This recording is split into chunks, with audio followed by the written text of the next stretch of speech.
ဖျားပုံသားခမရတို့နောက်တစ်ခွက်ပြမယ်ကိုနဲ့ပတ်သက်ပြီးတော့ဒီမှာကြည့်ဒီမှာဆေးထည့်ပြီဒီမှာထည့်ပြီနဲသေးတယ်ထပ်ထည့်တယ်မြန်မာနိုင်ငံမှာကိုနဲ့ပတ်သက်ပြီးတော့ကိုဆရာကြီးတဆူဖြစ်ကိုဖြစ်ကြမယ်ဗျာဒီမှာထည့်တယ်ဆေးတွေဒီမှာကိုသီးထည့်ပြီအကွန်အရွက်အလုံးပေါင်းရွက်60ပေါ့ကိုသီးကဈေးကြီးတယ်ဗျာနော်တိတ်တော့မထည့်နိုင်ဘူး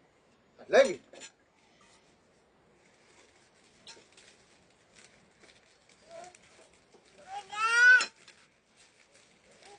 ချပြီဗျာညပုံသား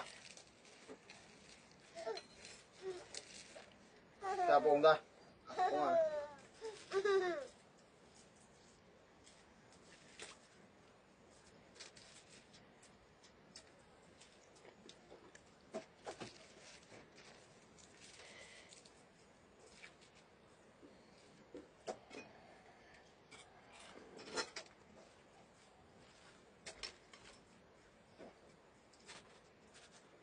ဟောဟုတ်နော်ဟုတ်မှန်တာတော့ဗျာ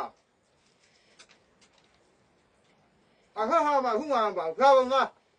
တော့ပြန်ရဆိုရင်တော့ပုံသားအားလုံးဖိတ်ခေါ်ငါလည်းတော့ကိုယ်ပဲကိုယ်ကကြောက်ပဲဖြစ်ပါမယ်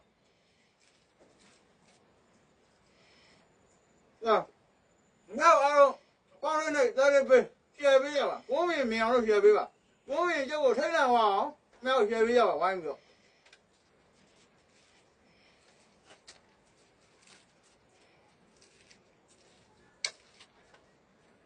ကိုယ်ကအောက်ကတော့